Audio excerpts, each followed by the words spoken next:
சொல்லப்படுகிறது? மோடி ஆட்சியால் நவரத்னா திட்டங்கள்.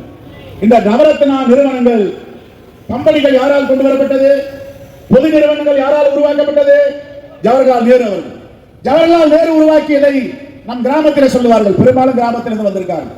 நல்லவாயன் சம்பாதித்தால், சொல்லுங்க பாபா, சவுண்டா சொல்லுங்க. நல்லவாயன் சம்பாதித்தால் யார் நாரவாயன்? ஜவஹர்லால் நேரு கொண்டு வந்ததை, சம்பாதித்ததை, உருவாக்கியதை தனியார் வசம் ஒப்படைக்கிறார், அதானியிடம், அம்பானியிடம். படுறதா இல்லையா? இதை தட்டி கேட்கும் ஒரே ஒரு இந்த தேசத்தின் முகம், இதை தட்டி கேட்கும் ஒரே ஒரு இந்த தேசத்தின் குரல் யாரது? சவுண்டா சொல்ல கேட்கலையா? நீங்க சொல்றது வேலையை பாருங்க சார். அவங்க சொல்றாங்க ராகுல் காந்தி, இல்ல நீங்க சொல்றது மோடிக்கு கேட்கல. ராகுல் காந்தி, ராகுல் காந்தி, இந்த தேசத்தின் முகம் ராகுல் காந்தி, இந்த தேசத்தின் குரல் ராகுல் காந்தி. இது ஜவஹர்லால் நேரு கொண்டது. அண்ணா இந்திரா காந்தி வந்தார். அண்ணா இந்திரா காந்தியை பார்த்து என்ன சொன்னார்கள்? தேச தலைவர்கள் எல்லாம், உலக தலைவர்கள் எல்லாம் என்ன சொன்னார்கள்? இரும்பு பெண்மணி, iron lady of the country சொன்னாங்களா இல்லையா? அமெரிக்க அதிபர் ரொனால்டு ரீகன் என்ன சொன்னார்? Iron lady of the country, iron lady of the world. Margaret Thatcher தான் ஒரு காலத்துல சொல்லுவாங்க. ஆனா இந்த தேசத்தின் இரும்பு பெண்மணியாக இருந்தவர் நம்முடைய அண்ணன் இந்திரா காந்தி அவர்கள். அவர் கொண்டு வந்த திட்டம் என்ன? 20 பாயிண்ட் புரோகிராம், 20 அம்ச திட்டம். இந்த 20 அம்ச திட்டம் கொண்டு வரும்போது வறுமை ஒழிக்கப்பட்டது, கொத்தடிமைகள் அகற்றப்பட்டது, செடியின மலைவாழ் மக்களுடைய வாழ்க்கையில ஏற்றம் கண்டது. ஒரு காலத்தில் நீங்களும் நாங்களும் யாரும் வங்கிக்குள் காலை வைக்க முடியாது. அண்ணா இந்திரா காந்தி 20 அம்ச திட்டம் கொண்டு வந்து வங்கிகளை தேசிய உடைமையாக்கிய பிறகு எல்லாரும் வங்கிக்குள் விழுந்து. இது உண்மையா இல்லையா? அண்ணா இந்திரா காந்திக்கு நம்ம என்ன சொல்லணும்? நன்றி சொல்லணும். என் அருமை தோழர்களே, ஜவஹர்லால் நேரு, இந்திரா காந்தி, தலைவர் ராஜீவ் காந்தி. இன்னைக்கு வீடியோ கேமரா இருக்கு, எல்லோரும் வாட்ஸ்அப்ல இருக்கும், எல்லோரும் கையில மொபைல் இருக்கு. விஞ்ஞான யுக புரட்சியை கொண்டு வந்தது யார்? ராஜீவ் காந்தி. ராஜீவ் காந்தியுடைய காலத்தில் விஞ்ஞான யுக புரட்சி. அது மட்டுமல்ல, இன்னைக்கு குப்பனம், சுப்பனம், பச்சை பேனாவில கையெழுத்து போடுறாங்க. பஞ்சாயத்து ராஜ் சட்டம் என்ன? தலைவர் ராஜீவ் காந்தி. பஞ்சாயத்து ராஜ் சட்டம், நகரபாலிகா சட்டம், இந்த சட்டத்தை கொண்டு வந்தது எல்லோருக்கும் அதிகாரம், கடைசி மக்களுக்கும் அதிகாரம் என்பதை கொண்டு வந்தது யார்? ராஜீவ் காந்தி அவர்கள். இப்படிப்பட்ட தலைவர்களை நாம் பெற்றிருக்கிறோம். அதற்கு பிறகு அன்னை சோனியா காந்தி அவர்கள், அவருடைய வழிகாட்டுதல 10 ஆண்டுகள் டாக்டர் மன்மோகன் சிங் ஆட்சி என்ன கொண்டு வந்தார்? அவருடைய காலத்தில் உணவு பாதுகாப்பு சட்டம், உணவு உரிமை சட்டம், எல்லோருக்கும் கல்வி, எல்லோருக்கும் தகவல் அறிவு உரிமை சட்டம், இப்படி பல திட்டங்களை கொண்டு வந்தார். போற்றப்படுகின்ற திட்டம் தான் 100 நாள் வேலை வாய்ப்பு. ஆனால் என்ன பிரச்சனைனா, இப்ப நாங்க எல்லாம் சட்டமன்ற உறுப்பினராக தொகுதியில போய் பார்த்தா யாரும் இந்த 100 நாள் வேலையை கொண்டு வந்ததா ஒருத்தர் ஜெயலலிதான்றாங்க, வேற வேற பேர்லாம் சொல்றாங்க. ஆனா இப்ப கொஞ்ச நாளா இது கொண்டு வந்தது அன்னை சோனியா காந்தி சொல்றாங்க. அந்த மாற்றத்திற்கு காரணம் நீங்கள் தான் என்பதை மாற்று கருத்து கிடையாது. என் அருமை தோழர்களே, தலைவர் ராகுல் காந்தியோட காலம், தலைவர் ராகுல் காந்தி காலத்தில் நாம் எல்லாம் வாழ்ந்து கொண்டிருக்கிறோம். ராகுல் காந்தி அவருடைய பங்களிப்பு தேசத்திற்கு என்ன? முதலிலே நடைபயணம் மாவோ செய்தார். சீனாவில் மிகப்பெரிய புரட்சி ஏற்பட்டது. சீனாவில நீண்ட நெடிய பயணம், லாங் மார்ச் 1931 கொண்டு வந்தார். 1930 நம்முடைய மகாத்மா காந்தியடிகள் சபர்மதி ஆசிரமத்தில் இருந்து தண்டி வரை யாத்திரையாக தண்டி யாத்திரை நடத்தினார்.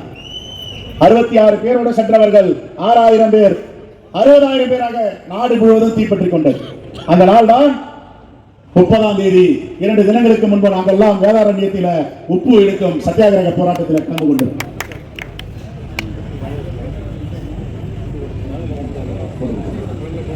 என் அருமை தோழர்களே, ப. சிதம்பரம் தலைவர் அவர்கள் இந்த கூட்டத்தில் சிறப்புரையாற்ற வருகை தருவதாக ஏற்பாடு செய்யப்பட்டது. அவர் திருச்சியிலிருந்து புறப்பட்ட விமானம் சென்னை வந்து வானிலை எப்படி நம்மை மிரட்டியதோ, நாம் மிரளவில்லை, விமானத்தை மிரட்டியது. விமானம் மிரண்டு போய் திருச்சியில இறங்கியது. மீண்டும் திருச்சியிலிருந்து வந்து இறங்குவதாக சொல்லியிருக்கிறார்கள். அவர் முடிந்தால் வந்து பேசுவார், இல்லை என்றால் தொலைபேசியில பேசுவதாக அறிவிப்பு செய்திருக்கிறார்கள். அருமை பெரியோர்களே, தாய்மார்களே, இன்று தேசம் எங்கே சென்று கொண்டிருக்கிறது? நாம் இருக்கும் பொழுது எத்தனை லட்சம் கோடிகள் கடனை வாங்கியிருந்தோம். பாஜக ஆட்சியில் எத்தனை லட்சம் கோடிகளை வாங்கியிருக்கிறார்கள். 50 விழுக்காடுக்கு மேல் இந்த தேசத்தில் ஒவ்வொரு குடிமகன் மீதும் கடன் சுமையை சுமத்தி இருக்கிறார்கள். இதையெல்லாம் இந்த தேச மக்கள் பார்த்துக் கொண்டிருக்கிறார்கள். ஆகவே அரசியலமைப்பு சட்டத்தை ஏன் பாதுகாக்க வேண்டும்? அரசியலமைப்பு சட்டத்திற்கு என்ன ஆபத்து ஏற்பட்டிருக்கிறது என்று எல்லோரும் கேட்கலாம். அரசியலமைப்பு சட்டத்தை மாற்றி எழுத வேண்டும் என்றுதான் RSS சங் பரிவாருடைய திட்டம். ஒரு ஏழை அவர்கள் முழுமையான ஆட்சி, மெஜாரிட்டியான ஆட்சி, பெரும்பான்மை ஆட்சி வந்திருந்தால் இன்று அரசியலமைப்பு சட்டத்தை மாற்றி எழுதியிருப்பார்கள். அவர்களுக்கு என்ன திட்டம்? சங் பரிவார் அமைப்பு நாக்பூரில் போட்டுகின்ற திட்டத்தை நடைமுறைப்படுத்துகின்ற பிஜேபி நரேந்திர மோடி அவர்கள்.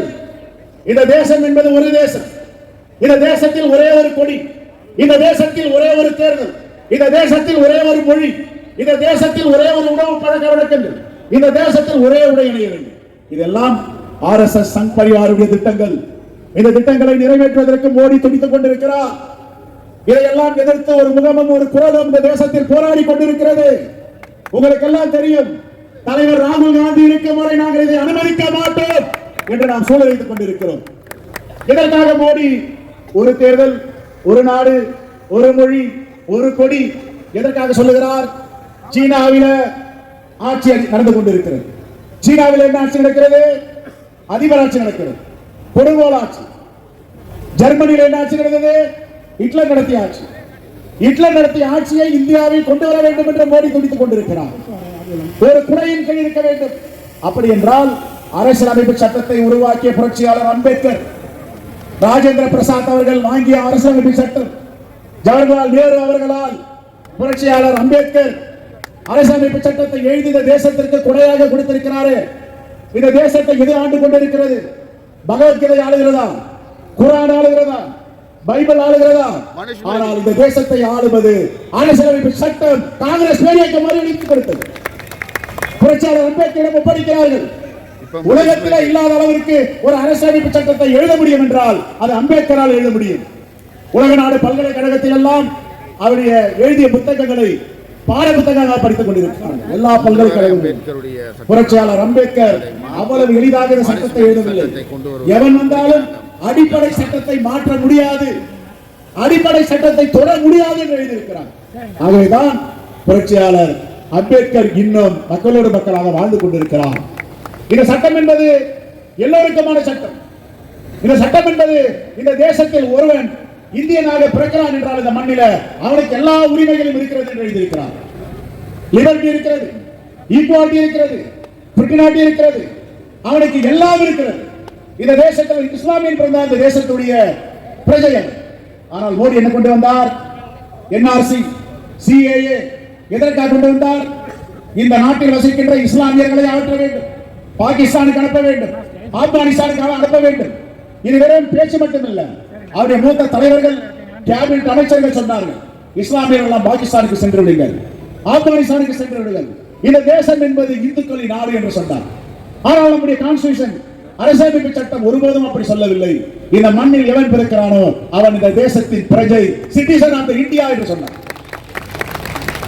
இன்னும் இன்டர்நேஷனல் ஆக்டில் நீங்க பாத்தீங்கன்னா ஒரு அமெரிக்க விமானம் இந்தியா மீது பறக்குதுன்னா நம்முடைய வான்வெளியில், நம்முடைய எல்லையில் ஒரு குழந்தை பிறக்கிறது என்றால் அந்த குழந்தை இந்திய பிரஜையாக சிட்டிசன் கோர முடியும் என்று இன்டர்நேஷனல் ஆக்ட் சொல்லுது. அப்படி என்றால் இந்த தேசத்தை சிதைக்க நினைப்பவர்கள் யார்? அரசியலமைப்பு சட்டத்தை மெல்ல மெல்ல மெல்ல சாகடிக்க வேண்டும் என்று சொன்னவர்கள் யார்? இன்னைக்கு நேரடியா அரசியலமைப்பு சட்டத்தை இவர்கள் தொட முடியாது. ஆனால் புறவழியாக இன்டைரக்ட் திட்டம் என்னவென்றால் முதலில் வகுப்பு வாரி பிரதிநிதித்துவம், அதற்கு எதிரானவர்கள். தலைவர் ராகுல் காந்தி தொடர்ந்து நாடாளுமன்றத்தில் கணக்கெடுப்பு, சாதிவாரி கணக்கெடுப்பு செய்ய வேண்டும், மக்கள் தொகை கணக்கெடுப்பு செய்ய வேண்டும், ஒன்றிய அரசு மாநில அரசு நலத்திட்டங்களை கொடுப்பதற்கு இந்த திருத்தங்கள் இல்லாமல், கணக்கெடுப்பு இல்லாமல் கொடுக்க முடியாது என்று சொல்லுகிறார். எதற்காக சொல்லுகிறார்? ஒரு சாதிக்கும் ஒரு சதவிகித மக்கள் தொகை இருக்கிறார்.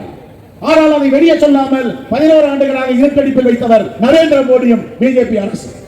90 விழுக்காடு 90% 90 விழுக்காடு மக்களுக்கு எதிராக இருக்கிறார் நரேந்திர மோடி. அதைத்தான் தலைவர் ராகுல் காந்தி கண்டிக்கிறார். எப்படி நீங்கள் இதை மறுதளிக்க முடியும்? 11 ஆண்டுகளாக சாதிவாரி கணக்கெடுப்பு நடத்த வேண்டும், மக்கள் தொகை கணக்கெடுப்பு நடத்த வேண்டும் என்றால் ஏன் நீங்கள் மறுதளிக்கிறீர்கள்? இதை உடனே நடத்துங்கள் என்ற நாடாளுமன்றத்தில் தொடர்ந்து குரல் எழுப்பி வருகிறார். இந்த தேசத்தின் எதிர்க்கட்சி தலைவரான பிறகு வலிமையான குரலோடு 100 நாடாளுமன்ற உறுப்பினர்கள், 1 2 அல்ல 100க்கு மேற்பட்ட நாடாளுமன்ற உறுப்பினர்கள் தலைவர் ராகுல் காந்தி பின்னால் அணிவகுத்தில் இருக்கிறார்கள். தோழமை கட்சிகள் அணிவகுத்தில் இருக்கிறார்கள். இந்த தேசத்தின் வலிமையான குரலாக தலைவர் ராகுல் காந்தி குரல் இருக்கிறது. இதற்கு கண்டு அஞ்சி இப்பொழுது மக்கள் தொகை கணக்கெடுப்பும் சாதிவாரி கணக்கெடுப்பு கொண்டு வந்திருக்கிறார் என்றால் இதுக்கு யாருக்கு கிடைத்த வெற்றி? தலைவர் ராகுல் காந்திக்கு கிடைத்த வெற்றி, காங்கிரஸ் பேரியக்கத்திற்கு கிடைத்த வெற்றி. இல்லை என்றால் அவளை எளிதாக சென்சஸ் டிபார்ட்மெண்ட், இன்னைக்கு அஸ்வின் என்ற ஒரு அமைச்சர் தொலைக்காட்சி என்ன சொல்லுகிறார்? ஒன்றிய அரசு கிட்ட தான் அந்த அதிகாரம் இருக்கு, மாநில அரசு கிட்ட இல்லைன்னா. ஆனா இதே பிஜேபி தலைவர்கள் சட்டமன்றத்தில் நாங்க பேசும்போது மாநில அரசு நடத்தலாமே, நீங்களே நடத்துங்க, இங்க தெலுங்கானால உங்க கட்சி நடத்திருக்காங்க. ஆனா இன்னைக்கு கேபினெட் அமைச்சர் சொல்லுகிறார் இந்த அதிகாரம் எங்களிடம் தான் இருக்கிறது, மாநில அரசுகளுக்கு கிடையாது என்று. 11 ஆண்டுகளாக இந்திய மக்களை ஏமாற்றி இருக்கிறார்கள். 11 ஆண்டுகளாக சமூக நீதி சோசியல் ஜஸ்டிஸ் எதிராக இருக்கிறார்கள். இதுதான் பிஜேபியோட உண்மையான முகம், இதுதான் ஆர்எஸ் உடைய கொடூர முகம். இவர்கள் என்ன நினைக்கிறார்கள் என்றால் இந்திய மக்கள் எல்லாம் எப்படி வென்றால் ஒரு வாக்குக்கு 15 லட்சம் கொடுத்து வாக்குகளை பெற்றவங்க, உண்மைக்கு புறமான செய்தியை சொன்னால் வாக்களித்து விடுவார்கள் என்று நம்புகிறார்கள். இதற்குள்ள இந்த அறிவிப்பு எதற்காக? பீகார் தேர்தல் வருகிறது, காஷ்மீரில் பகல்காம் பகுதியில் தீவிரவாதிகள் பயங்கரவாதிகள் நம்முடைய இந்திய சொந்தங்களை சுட்டு படுகொலை செய்தார்கள். தலைவர் ராகுல் காந்தி நேராக எங்க சென்றார்? வெளிநாட்டில் இருக்கிறார். இப்படிப்பட்ட சம்பவம் நடந்திருக்கிறது என்றவுடன் வெளிநாட்டு பயணத்தை ரத்து பண்ணிவிட்டு நேராக அகில இந்திய காங்கிரஸ் கமிட்டி அலுவலகத்துக்கு வருகிறார். எதிர்கட்சி கூட்டத்தில் கலந்து கொள்கிறார்கள். அடுத்த நாள் நேராக எங்க செல்கிறார் தலைவர் ராகுல் காந்தி? காஷ்மீர் பகல்காம் செல்கிறார். பாதிக்கப்பட்ட மக்களை பார்க்கிறார், ஆறுதல் சொல்லுகிறார், கட்டி அணைக்கிறார், நான் இருக்கிறேன் உங்களோடு என்று. ஆனா பிரதமர் என்ன பண்ணார்? மோடி அவரும் வந்தார். பீகாருக்கு போறார். எதுக்கு பீகாருக்கு போறாரு? தேர்தல் பிரச்சாரம்.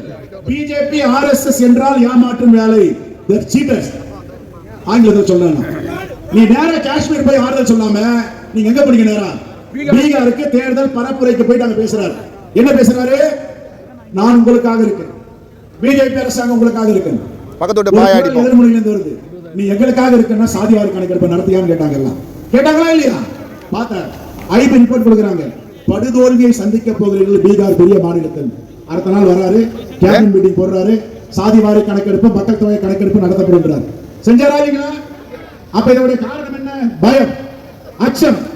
காங்கிரஸ் பேரியக்கத்தை பொறுத்தவரை, எங்கள் தலைவர்களை பொறுத்தவரை, குறிப்பாக தலைவர் ராகுல் காந்திக்கு எந்த அச்சமும் இல்லை, எந்த பயமும் இல்லை. மக்களுக்காக வாழ்ந்து கொண்டிருக்கிறோம் என்று போராடி கொண்டிருக்கிறார்.